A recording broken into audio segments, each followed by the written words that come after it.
Morte. Uma palavra que os seres humanos não conseguem pronunciar sem baixar a voz. Uma palavra que a boca forma com cuidado, como se toca algo frágil ou ardente. Mas a outra palavra que vem depois. Essa palavra é ressurreição. O problema é que não sabemos o que significa. Julgamos saber. Usamos a palavra como se fosse algo maniável, como se bastasse tê-la ouvido vezes suficientes para compreender de verdade. Mas a ressurreição não é uma ideia. Não é um símbolo. Não é uma metáfora poética para dizer que a primavera regressa, que o dia segue à noite, que todo o fim contém um começo. Essa é a versão diluída. A versão que agrada nos funerais laicos e nas frases impressas nos cartões de condolências. O cristianismo diz algo muito mais radical, muito mais incômodo, muito mais estranho. O cristianismo diz que o corpo ressuscita, não apenas a alma, não uma centelha cósmica reabsorvida no todo, não uma consciência que migra para outra forma.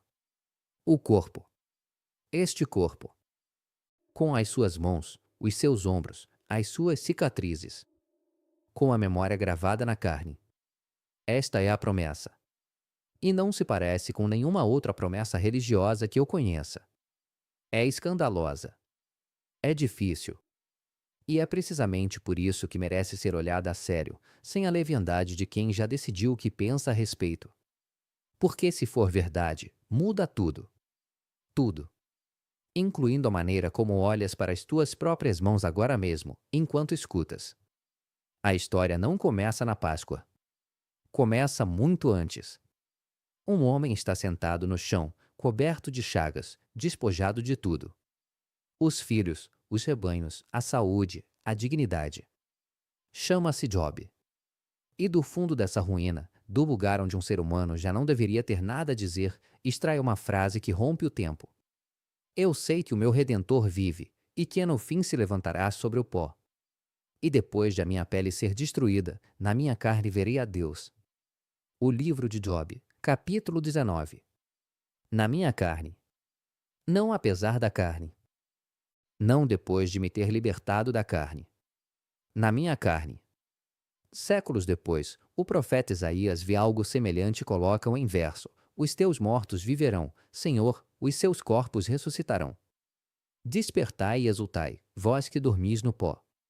Capítulo 26. E depois chega Ezequiel. O profeta é transportado em visão para um vale cheio de ossos. Ossos espalhados, secos, abandonados. E Deus pergunta-lhe: Filho do homem, podem estes ossos viver? Ezequiel responde com cautela: Senhor, só tu sabes. Então é dito ao profeta que fare a esses ossos. E ele fala: Os ossos aproximam-se, unem-se, a carne cobre-os, a pele envolve-os. E por fim chega o sopro da vida. O livro de Daniel, capítulo 12, diz-o ainda com maior clareza: Muitos dos que dormem no pó da terra acordarão. Estas não são meras metáforas. Ou pelo menos, não apenas. São sementes. Promessas pronunciadas cedo, numa época em que a revelação ainda estava a construir o seu edifício palavra a palavra, pedra a pedra. A ressurreição não chega ao Novo Testamento como um raio em céu limpo. Chega como o cumprimento de algo que havia crescido na sombra desde há muito, muito tempo. E, no entanto, mesmo depois de ler todos estes textos, fica uma pergunta em aberto. Uma pergunta que o povo de Israel carregou dentro de si durante séculos sem resposta definitiva. Como acontece? Quando acontece? Quem é digno? E, sobretudo, há alguém que já a tenha atravessado? Estou a trabalhar num livro que procura reunir alguns destes fios. Mistérios cristãos que a cultura contemporânea deixou de interrogar a sério e que merecem um olhar longo, paciente, livre das simplificações de quem quer tranquilizar e do cinismo de quem quer demolir. A ressurreição é um desses nós. Talvez o maior. Porque o coração do Evangelho não é um ensinamento moral. Não é uma regra de vida. Não é sequer uma promessa de paz interior. O coração do Evangelho é um facto. Um corpo que já não estava no túmulo onde havia sido depositado. Lê os relatos da ressurreição no Evangelho de João, no de Lucas, na carta de Paulo aos Coríntios. Notas imediatamente algo estranho. As testemunhas não reconhecem Jesus de imediato. Maria Madalena confunde-o com o jardineiro. Os discípulos no caminho de Emaús caminham com ele durante horas sem perceber quem é. Os apóstolos no lago veem-no na margem e demoram a identificá-lo.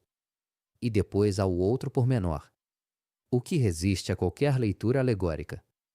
Jesus come peixe assado diante dos seus discípulos.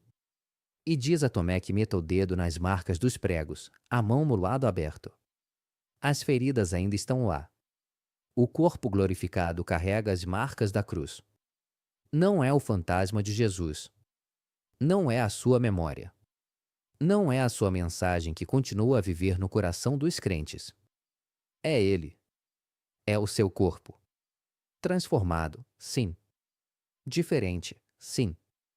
Capaz de atravessar portas fechadas, de aparecer e desaparecer. Mais concreto. Real, tangível. Tertuliano, um dos escritores mais poderosos do cristianismo primitivo, dizia-o com uma dureza que ainda corta: caro Salutis Cardo. A carne é a dobradiça da salvação. Tudo gira em torno dela. Esta é a promessa que o credo cristão transmitiu através dos séculos. O mesmo corpo que morre é o mesmo corpo que ressuscita. Não outro. Não um semelhante. O mesmo. Paulo de Tarso escreve aos Coríntios por volta do ano 50.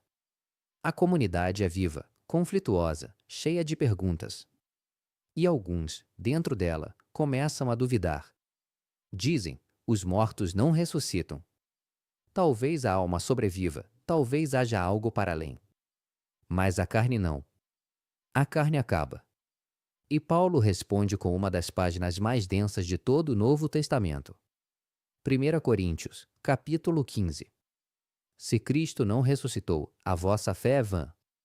Não diz, senão a vida eterna. Não diz, se tudo isto não tem sentido. Diz, se o corpo de Cristo não saiu daquele túmulo, então não acreditais em nada. A ressurreição não é um dos conteúdos da fé cristã. É o seu fundamento. Retira-a e tudo desmorona. E depois recorre à imagem da semente. A semente que morre debaixo da terra e germina em algo diferente do que era. Semeia-se corruptível, ressuscita incorruptível.